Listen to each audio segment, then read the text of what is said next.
19 octobre 1937. Comment la divine volonté forme la très sainte Trinité dans la créature qui vit en elle. Les merveilles de ses actes. Comment l'amour véritable commence à partir de lui. La divine volonté féconde et sème la vie divine dans les âmes. Le divin vouloir continue de m'investir. Je sens en moi son mouvement qui me parle avec tant d'éloquence que, s'il n'accomplissait pas un miracle pour se faire comprendre, je serais incapable de répéter ce qu'il dit. Il s'adapte à mes moyens, parce que, lorsqu'il parle, sa parole étant créatrice, il veut créer le bien qu'elle contient. Et, si je ne pouvais pas le comprendre, je ne pourrais pas m'approprier ce bien, et moins encore, le donner aux autres comme propriété du fiat suprême. Je me disais alors, comment se fait-il que son mouvement soit parole? Et mon doux Jésus visita ma pauvre âme, et tout amour, il me dit: Bienheureuse fille du divin vouloir, sache que là où règne ma volonté avec sa puissance créatrice, son mouvement et sa parole, elle parle dans les œuvres, dans les pas, dans l'esprit et dans le souffle. Voulant établir son royaume, ma volonté parle, afin de créer sa vie divine en chacun des actes de la créature. Par conséquent, il faut la plus grande attention pour sentir où elle veut commencer son enseignement. Par la puissance de sa parole, sa volonté investit l'acte humain, la respiration, le battement de cœur, la pensée et la parole humaine pour former en eux son œuvre divine, la respiration, le battement de cœur, la pensée et la parole divine. Ces actes s'élèvent jusqu'au ciel et se présentent devant la très sainte Trinité. Notre divinité les regarde. Et que trouvons-nous? Nous nous trouvons nous-mêmes. Notre vie et même notre très sainte Trinité reproduite dans ces actes. Nous regardons le prodige de notre volonté qui a submergé la créature de sa puissance, en faisant d'elle la répétition de notre vie. Oh, combien nous en sommes heureux et ravis, car nous trouvons en elle la sainteté qui nous ressemble, notre amour qui nous aime, l'intelligence qui nous comprend, notre puissance et notre bonté qui nous font aimer l'humanité par les liens de notre douceur. Nous nous reconnaissons en elle et trouvons l'œuvre de la création comme nous voulons qu'elle soit. Un seul de ces actes contient tant de merveilles qu'elles ne trouvent pas suffisamment de place où se mettre, si grande est leur splendeur. Ce n'est que dans notre immensité qu'elles trouvent l'espace où demeurer fusionnées avec nos actes. Quelle ne sera pas notre gloire et celle de la créature, puisque ces actes, en vertu de notre fiat, ont leur place parmi les actes de son Créateur.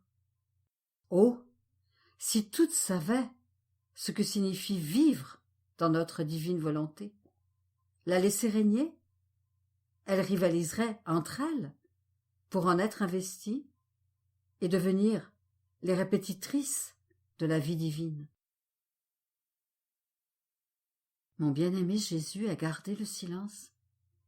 Je demeurais immergée dans la mer du divin vouloir, comme stupéfaite. Mon Dieu, jusqu'où peut parvenir celle qui vit dans ta volonté?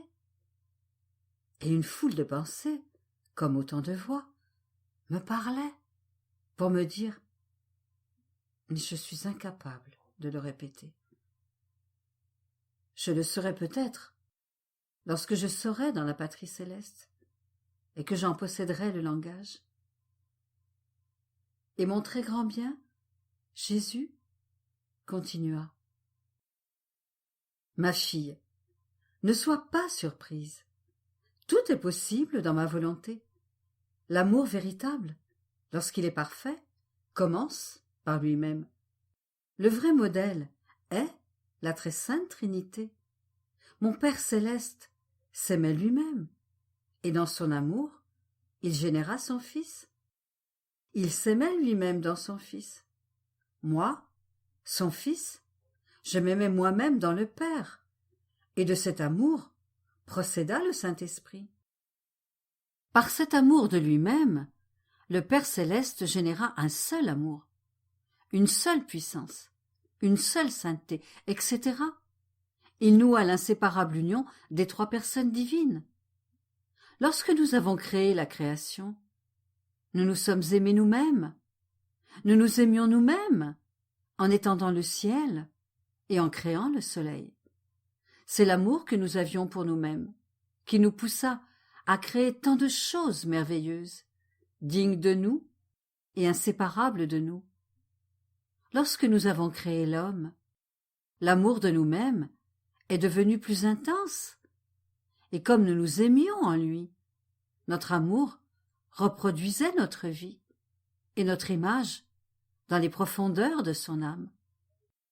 On ne peut donner que ce que l'on possède. Notre amour étant parfait, en nous aimant nous-mêmes, nous ne pouvions nous séparer de ce qui sortait de nous. Notre volonté, en voulant que la créature vive en elle, afin de former notre royaume, s'aime elle-même, et s'aimant ainsi, elle veut donner ce qu'elle possède. Notre volonté est heureuse uniquement lorsqu'elle forme la répétition de notre vie et lorsqu'elle agit dans les actes de la créature. C'est alors que, triomphante et victorieuse, et avec la plus haute gloire et le plus grand honneur pour nous, elle les apporte dans notre sein divin, afin que nous puissions reconnaître notre vie dans les actes de la créature qui vit dans notre volonté. Tel est le sens de s'aimer elle-même dans tout ce qu'elle veut faire et produire, se donner elle-même afin de former un autre être semblable à elle-même. Dieu. Notre volonté est la fécondatrice et la semeuse de notre vie. Lorsqu'elle trouve des âmes disposées, elle sème, elle-même, les féconde de son amour, semant dans ces âmes ces actes divins qui, réunis ensemble, forment le grand prodige de la vie divine dans la créature. Par conséquent, abandonne-toi complètement dans ma volonté. Laisse-la faire de toi tout ce qu'elle veut, et nous serons heureux, toi et nous. 25 octobre 1937. La reine souveraine est l'héritière de la divine volonté, et par conséquent l'héritière de la vie divine. Comment elle s'est faite une précieuse promesse entre les mains créatrices de Dieu, le grand bien contenu dans un seul acte de mon fiat. Je faisais ma ronde dans les actes de la divine volonté et, arrivant à la conception de leur Sainte Vierge, je m'arrêtais pour offrir à Dieu la puissance et l'amour que les personnes divines avaient mis dans la conception de la céleste dame, afin d'obtenir la venue de leur royaume sur la terre. Mon doux Jésus me surprit et me dit : « Ma fille, lorsque cette Sainte Vierge fut conçue, notre fête avec l'humanité a recommencé. En fait, dès le premier instant de sa conception, elle hérita de notre divine volonté qui commença bientôt ses divins travaux dans sa belle âme. En chaque battement de cœur, pensée et souffle, notre volonté forma, par sa puissance créatrice, des prodiges enchanteurs de sainteté, de beauté et de grâce au point que nous-mêmes, acteurs et spectateurs avec notre divine volonté, en demeurions ravis. Dans notre excès d'amour, nous avons dit que la créature est belle lorsqu'elle est avec notre volonté. Elle nous laisse former nos plus belles œuvres et elle donne vie à notre vie en elle. Notre amour était en fait parce que notre divine héritière, héritière de notre volonté et de notre vie elle-même, était venue à la lumière du temps, et depuis, en vertu de notre volonté qui opère en elle, elle est toute à nous. En la regardant, nous sentions notre souffle, notre cœur, notre amour toujours brûlant, et nos mouvements. Notre beauté brillait à travers les mouvements de ses pupilles, de ses petites mains, et dans le doux enchantement de sa voix ravissante. Elle nous occupait tellement que, pas un instant, nous ne pouvions détourner d'elle notre regard.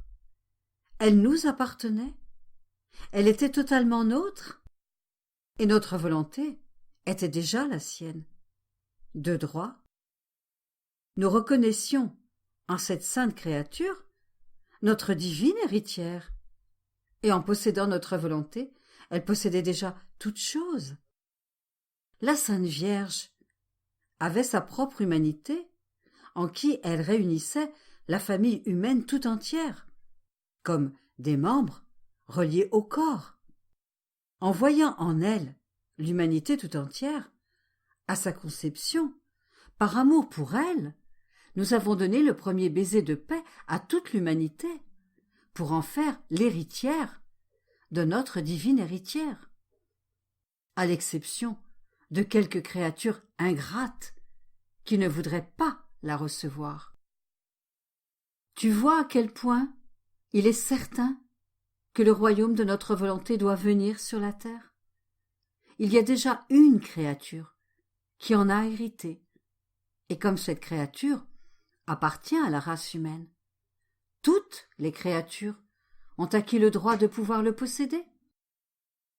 Cette céleste souveraine, en témoignage de son amour, s'est donnée entre nos mains créatrices pour que tous puissent recevoir le royaume.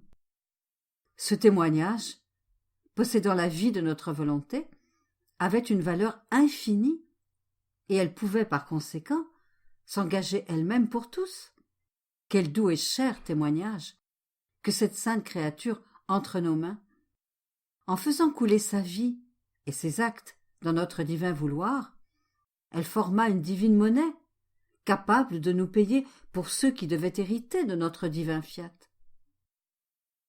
C'est alors que mon humanité est venue, unie au Verbe éternel. Avec ma vie, mes souffrances et ma mort, j'ai payé un prix suffisant pour racheter notre divine volonté et la donner aux créatures en héritage. Un seul acte, un seul souffle, un seul mouvement dans ma volonté contient une valeur capable d'acheter le ciel et la terre, tout ce que l'on peut désirer. Par conséquent, puisse ma volonté, et uniquement ma volonté, être ta vie et ton tout. Je continuai alors à plonger dans de divins vouloirs. Quelle force ravissante il possède! Sa douceur, ses attraits et ses enchantements sont tels que l'on ne voudrait pas en perdre le moindre souffle. Mon doux Jésus, ajouta, ma fille, les prodiges de ma volonté sont inouïs. Sa puissance est si grande que lorsque la créature opère dans ma volonté, elle met en action tout ce que ma volonté a fait avant, et, l'unissant à son acte, elle offre de nouveau à chaque acte son mérite, sa bonté et sa puissance, comme si la créature accomplissait alors cet acte en l'enrichissant avec tant de grâce et de beauté qu'elle forme l'enchantement du ciel tout entier. Alors, comme une céleste rosée, elle en revêt tous les saints, en leur donnant la gloire et la joie nouvelle que contient l'œuvre de la créature dans ma volonté. Elle déverse cette rosée sur toutes les âmes pèlerines, pour qu'elles puissent en ressentir sa puissance et sa grâce dans leurs propres actes.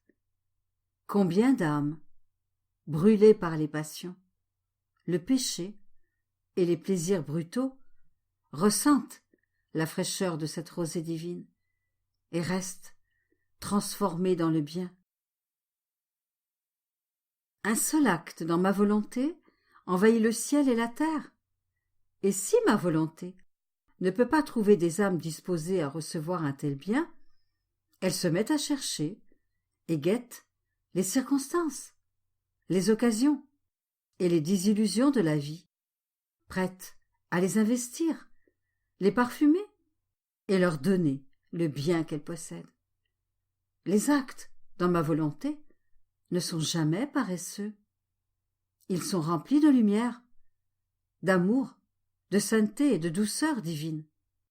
Ils ressentent le besoin de donner la lumière à ceux qui vivent dans les ténèbres, de donner de l'amour à ceux qui sont froids, de donner de la sainteté à ceux qui vivent dans le péché, de donner de la douceur à ceux qui sont dans l'amertume. Ces actes sont les vrais enfants de mon divin fiat, et ils ne s'arrêtent jamais. Ils continuent leur course pendant des siècles, même si nécessaire, pour donner le bien qu'ils possèdent.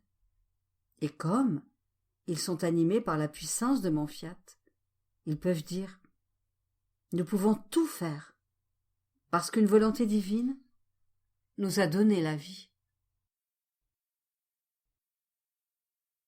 31 octobre 1937.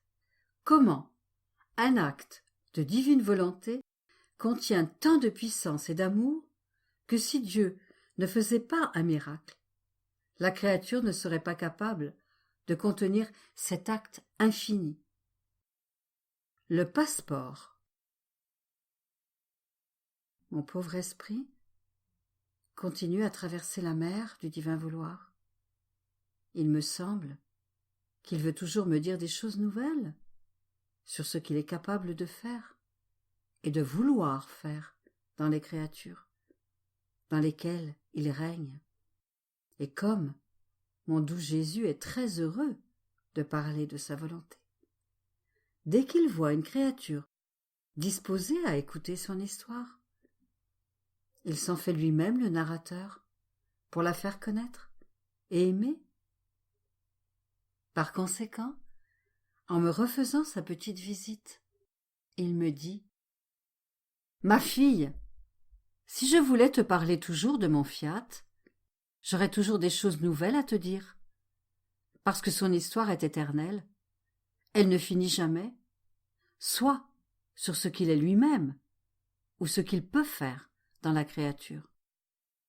Tu dois savoir qu'un seul acte de ma volonté dans la créature contient tant de puissance, de grâce, d'amour et de sainteté, que si ma volonté n'opérait pas un prodige, la créature ne serait pas capable de le contenir, car c'est un acte infini, et ce qui est limité ne peut pas tout embrasser.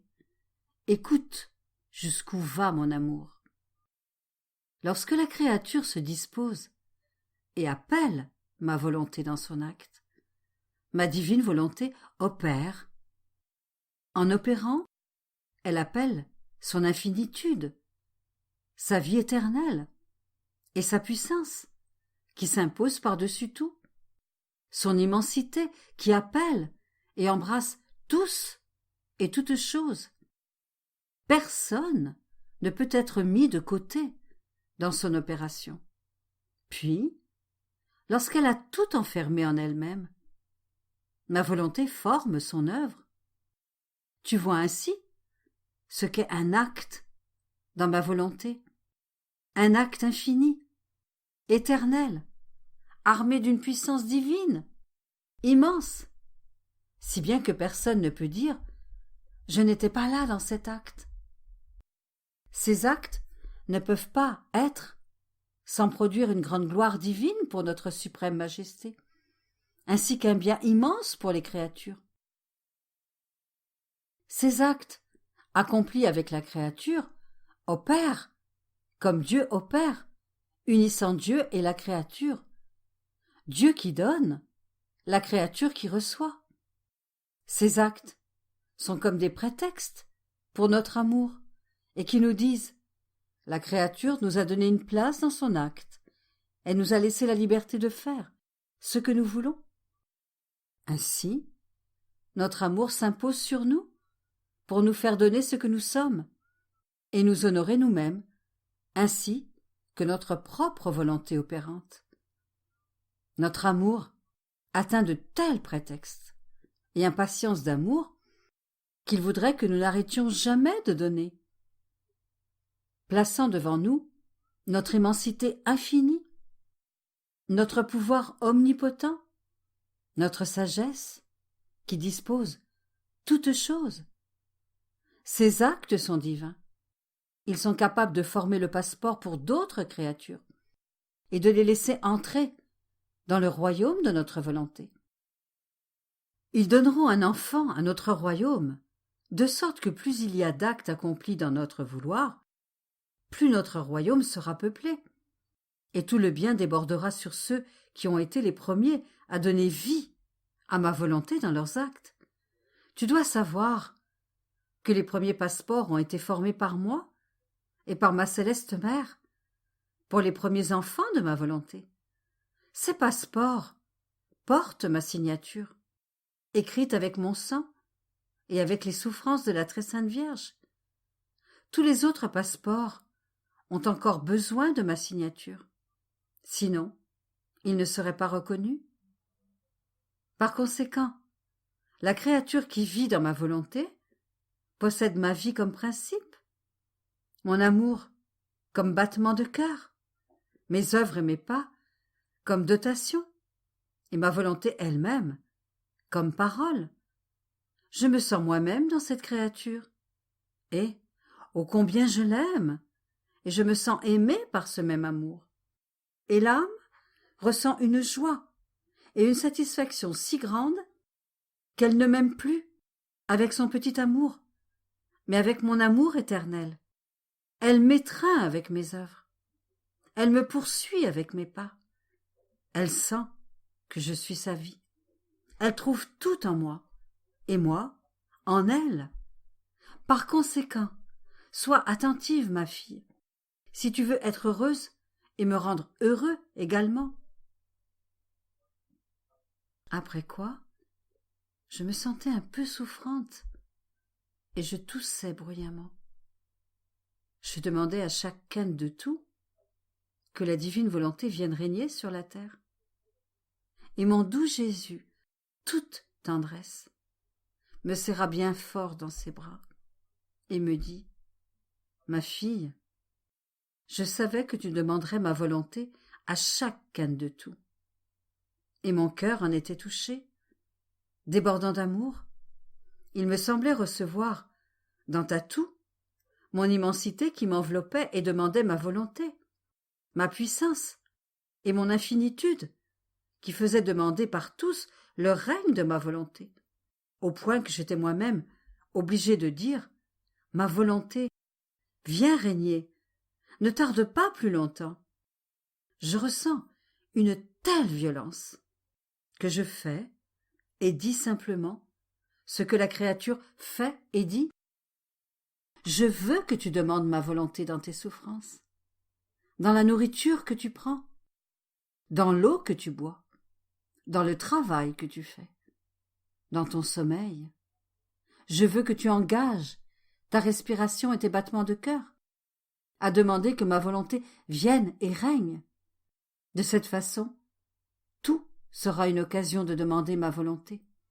Même le soleil qui emplit tes yeux, le vent qui souffle sur toi, le ciel au-dessus de ta tête, tout sera pour moi une occasion de demander que ma volonté règne parmi les créatures.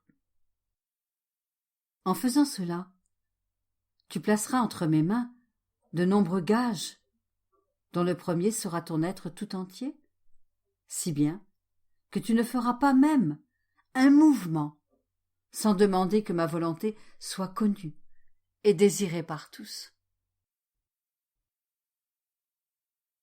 7 novembre 1937. Comment les vérités écrites sur la divine volonté formeront le jour pour ceux qui vivront en elle. La Reine du Ciel se languit d'amour et veut doter ses enfants. Je sentais mon pauvre esprit envahi par un grand nombre de vérités que Jésus me faisait écrire sur la divine volonté, et je me disais, qui sait quand ces vérités sur le divin fiat vont venir au jour, et le bien qu'elles produiront? Mon doux Jésus me surprit alors par sa petite visite, et toute bonté et tendresse, il me dit, « Ma fille, je ressens moi aussi le besoin amoureux de te faire voir l'ordre que ces vérités vont avoir, et le bien qu'elles produiront. Ces vérités, sur ma divine volonté, formeront le jour de mon fiat parmi les créatures. Ce jour se lèvera selon leur connaissance. À mesure que les créatures commenceront à connaître les premières vérités que je t'ai manifestées, une très splendide aurore se lèvera, pourvu que les créatures aient la bonne volonté et la disposition pour faire de ces vérités leur propre vie. Cependant, ces vérités auront aussi la vertu de disposer les créatures et de donner la lumière à bien des aveugles qui ne connaissent pas ou qui n'aiment pas ma volonté. Alors, lorsque l'aurore apparaîtra, elles se sentiront investies d'une paix céleste et affermies dans le bien. Elles souhaiteront elles-mêmes connaître plus de vérités, qui formeront le commencement du jour de ma divine volonté. Ce commencement du jour augmentera la lumière et l'amour. Toutes choses vont concourir au bien de ces créatures. Les passions perdront le pouvoir de les faire tomber dans le péché. On peut dire qu'elles ressentiront l'ordre premier du bien divin qui facilitera leurs actions. Elles sentiront une force qui leur permettra de faire toutes choses, puisque sa vertu première est exactement cela, injecter dans l'âme une transformation de sa nature dans le bien. Ainsi, ressentant le grand bien du commencement de ce jour, elles attendront avec impatience que le jour avance. Elles connaîtront alors plus de vérités, qui formeront la plénitude du jour. Elles sentiront distinctement, dans ce plein jour, la vie de ma volonté en elles, sa joie et son bonheur, sa vertu créatrice et opérative. Elles sentiront la possession de ma vie même en devenant porteuses de ma divine volonté. Le plein jour provoquera en elles un si grand désir de connaître plus de vérités, qui, lorsqu'elles seront connues, formeront le plein après-midi. La créature ne se sentira alors plus jamais seule. Il n'y aura plus jamais de séparation entre elle et ma volonté. Ce que ma volonté fera, la créature le fera elle aussi, opérant ensemble. Tout lui reviendra de droit, le ciel, la terre et Dieu lui-même. Vois-tu alors combien noble, divine et précieuse sera l'étendue de ces vérités que je te fais écrire sur ma divine volonté, afin de former le jour de la créature. Pour certaines, elles formeront l'aurore, pour d'autres, le commencement du jour, pour d'autres encore, la plénitude du jour, et finalement, le plein après-midi. Ces vérités formeront, selon leur connaissance, les différentes catégories des âmes qui vivront dans ma volonté. Une connaissance de plus, ou une de moins, les feront s'élever ou demeurer dans les différentes catégories. La connaissance sera la main qui les élèvera jusqu'aux plus hautes catégories. Elle sera la vie même de la plénitude de ma volonté en elle. Par conséquent, je peux dire qu'avec ces vérités, j'ai formé le jour pour quiconque veut vivre dans ma divine volonté. Un jour céleste, plus grand que la création elle-même, non pas de soleil ou d'étoiles, parce que chaque vérité a la vertu de créer notre vie dans la créature. Ô homme, combien cela surpasse la création tout entière! Notre amour surpassait toute chose, en manifestant autant de vérité sur ma divine volonté. Notre gloire, de la part des créatures, sera complète, parce qu'elles posséderont notre vie pour nous glorifier et nous aimer. En ce qui concerne l'émergence de ces vérités, tout comme j'avais le pouvoir et l'amour pour aider la créature à qui je devais les manifester, de la même manière, j'aurai le pouvoir et l'amour pour investir les créatures et les transformer en ces vérités elles-mêmes. Et les créatures ressentiront également un grand besoin de donner à la lumière qu'elles sentiront en elles. Par conséquent, ne t'inquiète pas. Moi qui peux faire toutes choses, je ferai tout et je prendrai soin de tout. Après quoi, je continuai à suivre les actes de la divine volonté qui contenaient toutes les œuvres, tout l'amour, toutes les prières et les souffrances, la vie palpitante, les souffles et tout ce que la Reine du Ciel a fait, comme si elle était en train de tout faire. Et je serrais ces actes contre moi, je les embrassais, je les adorais et je les offrais pour obtenir la venue du royaume de la divine volonté sur la terre. Mon doux Jésus ajouta alors: Ma bienheureuse fille, celle qui vit dans ma volonté peut entrer partout et peut tout me donner, même ma céleste mère, comme si elle était sienne, la façon dont elle m'a aimée et tout ce qu'elle a fait. Cette créature peut même reproduire ma vie, comme si c'était la sienne, et me la donner pour m'aimer. Tu dois savoir que comme je formais le jour de la créature, en te manifestant de nombreuses vérités sur ma divine volonté, la souveraine du ciel, elle aussi, par son amour, ses souffrances, ses prières et ses actes, lesquels, accomplis dans ma divine volonté, remplissaient le ciel et la terre, en formant la dotation destinée aux créatures qui vivront dans ma divine volonté. Soupire et languit de pouvoir en doter ses enfants. Elle se voit inondée d'un grand nombre de richesses, de grâce, d'amour et de sainteté. Mais elle ne peut pas trouver ses enfants pour les en doter, parce qu'ils ne vivent pas dans la volonté où elle a vécu.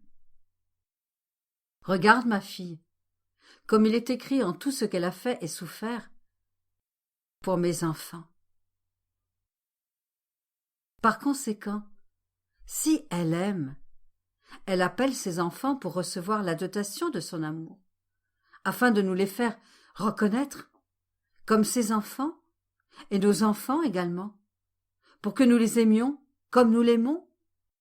Si elle prie, elle veut donner la dotation de sa prière. En somme, elle veut leur procurer toute sa sainteté, avec ses souffrances et avec la vie même de son Fils. Combien il est touchant de l'entendre et de la voir garder ses enfants dans son cœur maternel, comme en un sacrarium. Dans tous ses actes et ses souffles, elle appelle ses enfants et dit à notre être suprême: tout ce que je suis et possède, tout est pour mes enfants. De grâce, écoutez-moi. Mon cœur déborde d'amour. Ayez pitié d'une mère qui aime ses enfants et veut les rendre heureux. Mon bonheur n'est pas complet. Il lui manque la moitié, parce que je n'ai pas mes enfants pour être heureux avec moi. Par conséquent, vite, que la divine volonté soit connue, pour que mes enfants puissent aussi connaître l'impatience de leur mère, et combien je veux les pourvoir et les rendre heureux et sains. Crois-tu que nous restions indifférents devant une scène si touchante, devant celle qui vit des excès d'amour, au point qu'avec sa tendresse maternelle et ses droits de mère, elle nous prie et nous implore? Ah non! Combien de fois, à cause d'elle, je manifeste plus de vérités surprenantes sur mon fiat, pour lui donner la liberté de déverser sur ses enfants une plus grande provision, puisqu'il ne lui sera permis de le faire qu'en accord avec leur connaissance. Par conséquent, toi aussi, entre dans ma divine volonté, et avec cette céleste mère, prie et supplie que notre volonté soit connue et règne dans toutes les créatures.